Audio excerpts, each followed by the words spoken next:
नमस्कार दोस्तों, कैसे आप सब? आई होप सब अच्छे होंगे। दोस्तों, आज की वीडियो भले ही लंबी हो जाएगी, लेकिन ये वीडियो एएलपी वालों भाइयों, डीबी और मेडिकल जिनका भी है, उनके लिए काफ़ी ज़्यादा इम्पोर्टेंट होने वाली है।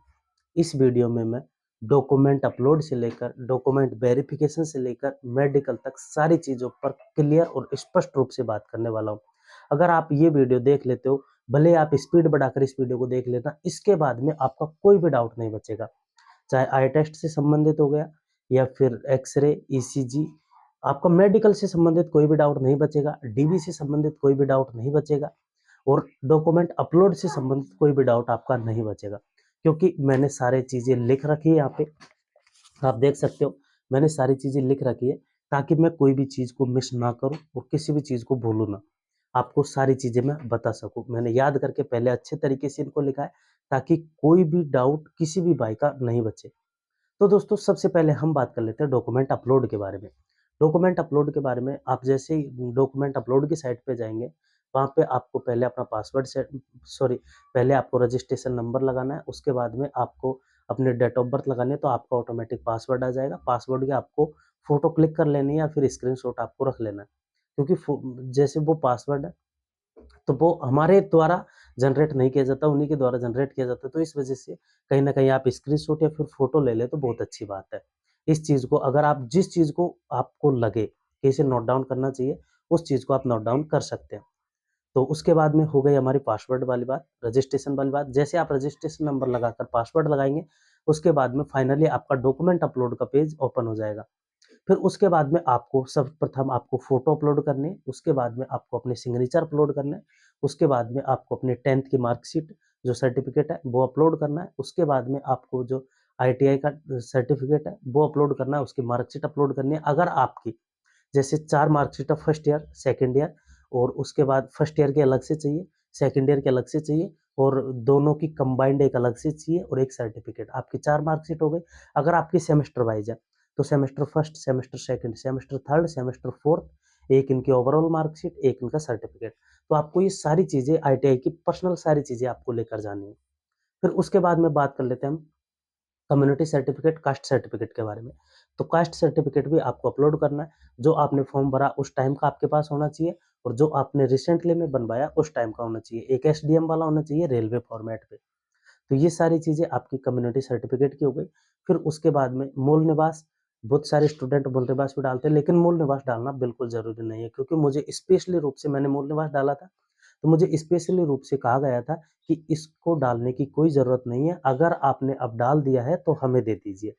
क्योंकि अगर आप डालते हैं तो ही उन्हें देना पड़ता है, अगर आप नहीं डालते हैं तो बिल्कुल आपको देने की ज़रूरत वहाँ पे नहीं है। एक आपको जो सेल्फ डिक्लेरेशन होता है नॉन क्रीमियल लेयर ओबीसी वाला, तो वो भी आपको फिलअप करना है। एक तो आपको वो मतलब उसकी फ़ोटोकॉपी बिल्कुल नहीं चलेगी, वो आपको आप 2 पेज उनका कॉपी करवा लीजिए और दोनों पेजों को आपको अपनी हैंडराइटिंग से भरना है, ताकि मतलब वो फ़ोटोकॉपी नहीं, उन्हें आपको ओरिजिनलिटी में भरना है और ओरिजिनलिटी में उनको जमा करवाना है। तो ये चीज़ें हो गई। फिर उसके बाद में आप लेसिक सर्जरी वाला एक सेल्फ डिक्लेरेशन होता है, जो आपके एएलपी के नोटिफ़िकेशन है फुल, उसमें भी एक पेज है, तो आप उसको कॉपी करवा लीजिए फ़ोटोकॉपी और उसमें अपना सेल्फ डिक्लेरेशन आप भर सकते हैं। फिर उसके बाद में आ गया आपका जैसे आधार कार्ड हो गया, तो आधार कार्ड आप अपलोड कर सकते हैं। फिर उसके बाद में जैसे अदर चीज़ें हैं, जैसे अगर आपकी शादी हो चुकी है तो आप मैरिज सर्टिफ़िकेट अपलोड कर सकते हैं। आपके एडमिट कार्ड आपके पास है तो आप एडमिट कार्ड अपलोड कर सकते हैं। और अब उसके बाद में बात कर लेते हैं मेन एफिडेविट के बारे में, क्योंकि बहुत सारे भाइयों के नाम में गलती हो जाती है, अपने नाम में, माता-पिता, डेट ऑफ बर्थ में, कुछ में भी गलती हो जाती है। अगर आपकी किसी भी चीज़ में गलती है, तो आप उसका एफिडेविट बनवा लीजिए। एफिडेविट की लैंग्वेज मैं आपको बता देता हूँ, जो मैंने खुद ने बनवाया है। मैंने जैसे 10th की मार्कशीट का बनवाया था, तो इसमें कि शपथकर्ता द्वारा शपथ किया जाता है कि मैं योगेश प्रजापति पुत्र श्री घनश्याम प्रजापति, उम्र 22 साल, ग्राम तालड़ा, पोस्ट डोंगरी, तहसील खंडार, जिला सवाई माधोपुर, राजस्थान। इसमें मैं शपथ पूर्वक बयान करता हूँ कि मेरी 10th की मार्कशीट भीग जाने के कारण खराब हो चुकी है, जिसमें स्पष्ट रूप से किसी भी अक्षर को नहीं देखा जा सकता और इमित्र वाले ने भरते समय उसमें जो इसकी इश्यू डेट है वो गलत करके ये भर दी है और मैंने ये बोर्ड से अब डुप्लीकेट निकलवा लिए, तो आप वेरीफाई कर सकते हैं। इसमें अगर आपको भविष्य में कोई भी गलती पाई जाती है तो इस गलती का स्वयं जिम्मेदार मैं रहूँगा। और ये आपको लैंग्वेज लिखवानी है। अगर आपके वैसे तो आपका जो एडवोकेट होता है वो लैंग्वेज लिख देता है। अगर किसी भाई को पता नहीं है, कोई एडवोकेट नहीं लिखना चाह रहा है और आप ही से पूछ रहे हैं, तो आप इस लैंग्वेज का प्रयोग कर सकते हैं। उसके बाद में आपकी एफिडेविट की सारी चीज़ें हो गई। एफिडेविट आपकी जितनी भी गलती है, आप सारे एफिडेविट ले जाइए। बिल्कुल आपको डरने की ज़रूरत नहीं है, क्योंकि आप जितना मेडिकल में डरोगे, जितना डीबी में डरोगे, उतना ही आपको गलतियों का सामना आपको खुद को करना पड़ेगा। और अगर आपका कोई भी डाउट है, तो आप वीडियो के कमेंट बॉक्स में ज़रूर कमेंट करो। उसके बाद में ये आपके डॉक्यूमेंट अपलोड से संबंधित हो गया। उसके बाद में जैसे आपको डीबी में आपके बोर्ड जाना है, वहाँ पे आप जैसे बोर्ड में गए, तो आपको लेके क्या-क्या जाना है, मैं क्रम वाइज़ से आपको बता देता हूँ। आधार कार्ड प्लस आपकी फ़ोटो और सारी चीज़ों की, जो भी आपने अपलोड किया है और एक्स्ट्रा भी, जैसे आधार कार्ड हो गया, पैन कार्ड हो गया, अगर आपके पास ड्राइविंग लाइसेंस है तो उसकी भी सारी चीज़ों की आप 2-2, 3-3 फ़ोटोकॉपी आप करवा लीजिए कम से कम। मैंने 5-5 करवाई थी, लेकिन वहाँ पे 2-2 की ज़रूरत पड़ती है, तो आप 3-3 या फिर 5-5 आप कितने भी करवा सकते हैं, क्योंकि हो सकता है आगे भी काम पड़ जाए, पड़ी रहेगी, कोई दिक्कत नहीं है उसमें। तो आप इस प्रकार से अपनी फ़ोटोकॉपी करवा लीजिए। फॉर्म की फ़ोटोकॉपी करवाना कोई ज़रूरी नहीं है, ना ही आपको फॉर्म निकलवाने की ज़रूरत है। फॉर्म बहुत सारे स्टूडेंट हैं जो फॉर्म की भी फ़ोटोकॉपी करवा लेते हैं, फॉर्म की फ़ोटोकॉपी करवाने की ज़रूरत नहीं है। अगर आपके पास एडमिट कार्ड है, तो एडमिट कार्ड आप ऑफ़िशियली ज़रूर लेके जाइए, और अगर आपके पास एडमिट कार्ड नहीं है, तो भी वो वेरीफ़ाई तो करना होता है, उनको वेरीफ़ाई वो कर लेते हैं। हाँ, कुछ सुना भी देते हैं, लेकिन वेरीफ़ाई कर लेते हैं। ऐसा नहीं है कि आपको डीवी से बाहर किया जाएगा। फिर उसके बाद में आपको आधार कार्ड हो गया, आपकी फ़ोटो हो गई, साइन हो गए, उसके बाद में फ़ोटोकॉपी हो गई, सारी चीज़ें आपकी ओरिजिनल होनी चाहिए। 10th की मार्कशीट, आईटीआई की मार्कशीट, और अगर आप जैसे एक 12वीं की मार्कशीट, सॉरी मैं बताना भूल गया, आप 12th की मार्कशीट आप ज़रूर से ज़रूर अपलोड कीजिए, क्योंकि वो बार-बार क्वेश्चन पूछते हैं। ऐसे तो ज़रूरी नहीं है, अगर आपके पास नहीं है तो आप अपलोड कहाँ से करेंगे, लेकिन अगर आपके पास है तो आपको अपलोड करनी चाहिए। क्योंकि बार-बार वो क्वेश्चन पूछते हैं कि आपके 10th के बाद आपने जैसे आईटीआई की, तो आपने कुछ किया ही नहीं क्या? ऐसा तो नहीं हो सकता आपने कुछ किया ना हो। तो ऐसे बार-बार पूछते हैं, तो किसी भी स्टूडेंट के मन में अगर निकल जाती है कि मैंने 12th कर रखी है, तो फिर वो आपसे 12th की मार्कशीट माँगते हैं। तो इस वजह से आप हो सके, पॉसिबल हो सके, तो आप अभी से ही लेकर जाइए। फिर उसके बाद में हम बात कर लेते हैं, हमारा मूल निवास आपको कोई ज़रूरत नहीं है, अगर आपके पास नहीं है, तो कोई दिक्कत नहीं है, अगर आपके पास है तो आप अपलोड कर सकते हैं, बिल्कुल इसकी बिल्कुल भी ज़रूरत नहीं है। फिर उसके बाद में ये हमारे डीबी से संबंधित सारी चीज़ें हो गई। डीबी में अगर आपके पास ये सारे डॉक्यूमेंट हैं, तो आपको बिल्कुल डरने की ज़रूरत नहीं है। फिर उसके बाद में मेडिकल, मेडिकल में आपको जैसे हॉस्पिटल डीबी के टाइम पे अनाउंसमेंट किया जाएगा, उसके बाद में आपको एक ऐसा बैंड दिया जाएगा जो हाथ में बाँधना है। तो उस बैंड बैंड को आपको फाड़ना नहीं है, आपको तोड़ना नहीं है, उसको आपको हटाना नहीं है, क्योंकि डॉक्टर उसी से देख के आपका मेडिकल करते हैं। वरना आप डॉक्टर को कैसे पता चलेगा कि आप डीबी करवा के आए हो, वही स्टूडेंट हो। आप जैसे अपने रिलेटिव को साथ लेके आए, उसका मेडिकल करवा सकते हो आप इससे तो। तो ऐसे नहीं चलता है, बैंड जो बाँधते हैं, वो बैंड आपके हाथों में ज़रूर होना चाहिए। ताकि डॉक्टर उसी से देख के फिर आपको ये डॉक्टर ये पता लगा सके कि हाँ, मेडिकल हमें इसी का करना है। फिर उसके बाद में जैसे मेडिकल, तो मेडिकल में जैसे आप हॉस्पिटल में, आप सभी को पता है जल्दी पहुँच जाते हैं सभी। मैं मतलब जैसे वो मेडिकल टाइम था, तो उस समय मुझे नींद नहीं आई, मैं रात में 2 बजे सोया था। जैसे मेरा डीवी था सिकंदराबाद में, वहाँ से 400 किलोमीटर दूर गुंतकल में मेरा मेडिकल दिया गया था। तो मैं रातों-रात वहाँ पे पहुँचा, रात में 1 बजे के आस-पास मैं गुंतकल पहुँचा, फिर वहाँ से 1 बजे के आस-पास पहुँचने के बाद में होटल वगैरह देखे, लेकिन कोई होटल मिले नहीं। फिर उसके बाद में स्टेशन पे सो लिए, स्टेशन पे सोया मैं 2 घंटे सोया था। उसके बाद में 4 बजे से मुझे नींद नहीं आई, 4 बजे से नींद नहीं आने के बाद में फिर मैंने थोड़ा फ्रेश-व्रेश होया, नहा धो के फिर उसके बाद में हम मतलब हॉस्पिटल है जो 100-200 मीटर दूर ही है, तो हम हॉस्पिटल जा पहुँचे, मतलब शाम के मतलब सॉरी सुबह के 6-7 बजे के आस-पास। फिर वहाँ पे पहुँच के फिर हमने मतलब फिर मैंने पानी की बोतल पीना स्टार्ट कर दिया था। पानी को आपको मैक्सिमम पीना है, जितना आप पानी पिएँगे उतना आपके लिए अच्छा है, क्योंकि उससे आपका यूरिन काफ़ी अच्छा आएगा। तो आपको जैसे आप 6-7 बजे आपका रिपोर्टिंग टाइम रहेगा 8 या 9 बजे के आसपास का, तो आपको वो फर्स्ट टाइम में ब्लड और यूरिन जाँच करने में थोड़ा टाइम लेते हैं वो। जैसे हमारी ईसीजी करी गई थी, उसके बाद में एक्स-रे किया गया था, उसके बाद में ब्लड, उसके बाद में यूरिन। तो आप जैसे 6 बजे के आसपास से ही पानी पीना स्टार्ट कर दीजिए। 6 बजे आप 1 बॉटल पी लीजिए, उसके बाद में फिर साढ़े 6 पौने 7 बजे के आसपास आप एक और बॉटल पानी पी लीजिए। फिर उसके बाद में जैसे आपको अगर बाथरूम आए तो आप हल्की-फुल्की कर सकते हैं। फिर उसके बाद में आपको मैक्सिमम पानी पीना है और ब्रेकफ़ास्ट, नाश्ता वगैरह कुछ आपको कुछ भी खाना नहीं है।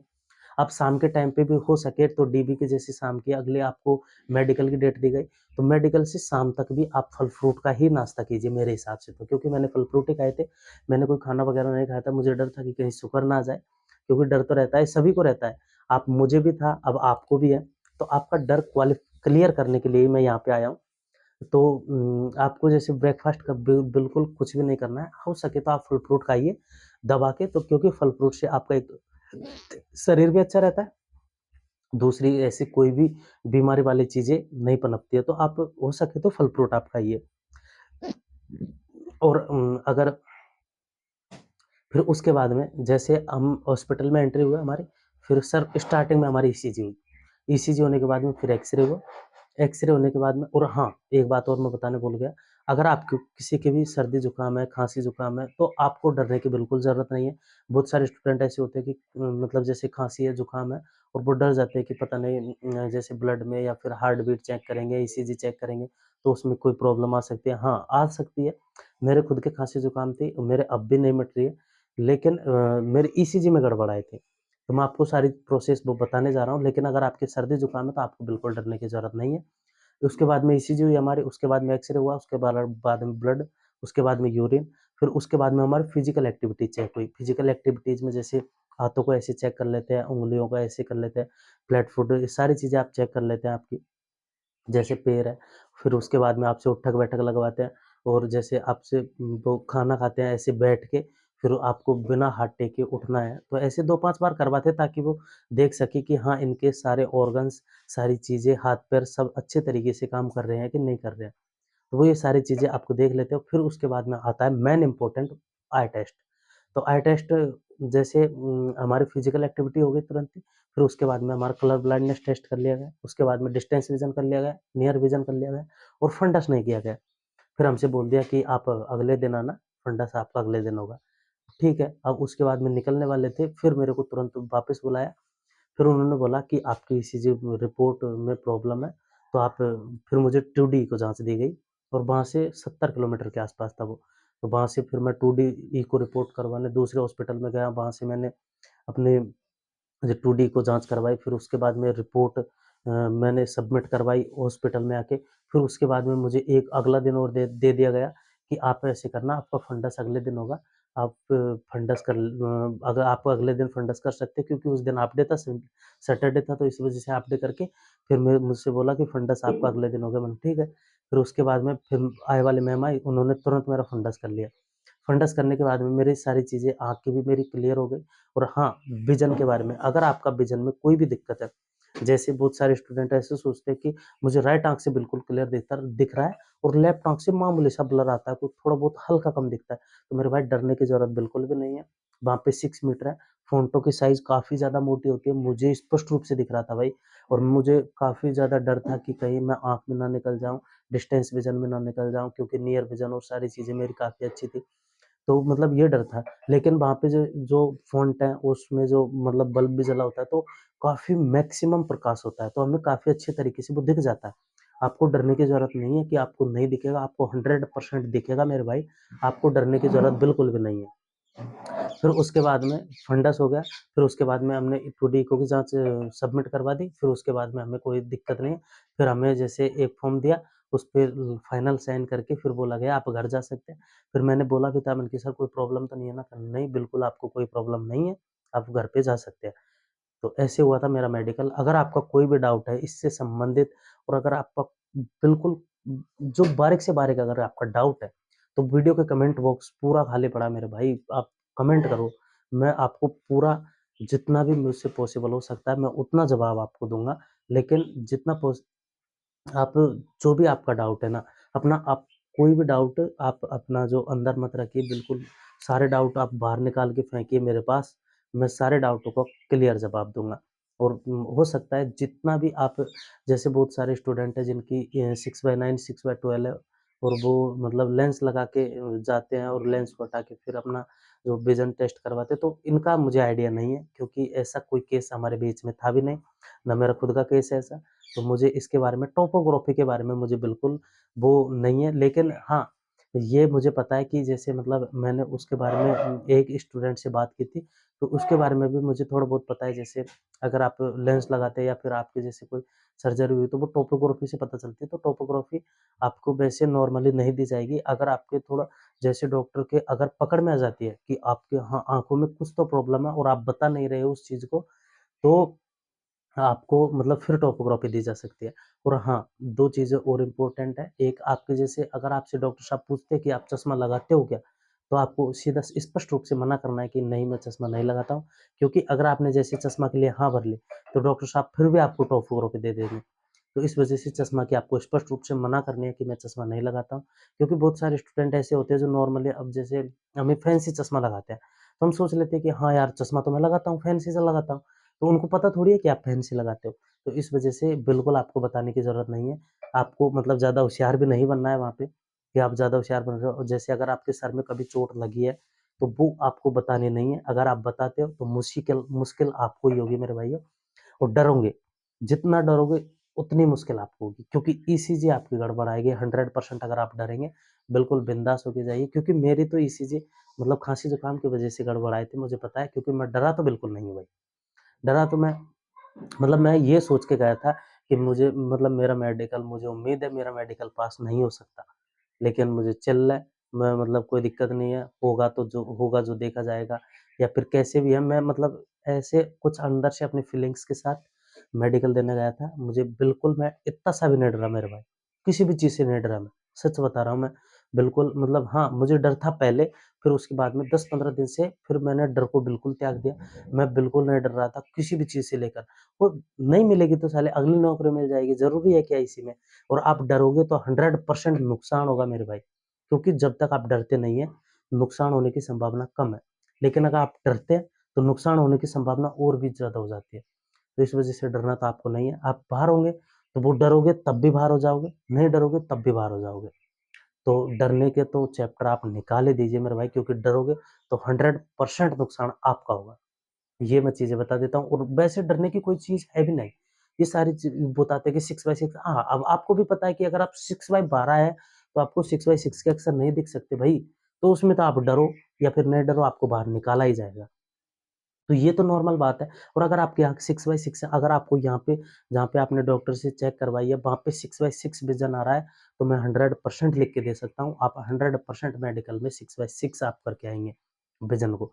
तो बिल्कुल डरने की ज़रूरत नहीं है। ऑल द बेस्ट सभी भाइयों को। और अगर आपसे कोई भी डाउट है, तो आप बेशक आप मेरे पास कमेंट कर सकते हैं। उम्मीद करता हूँ वीडियो पसंद आया होगा। Thank you.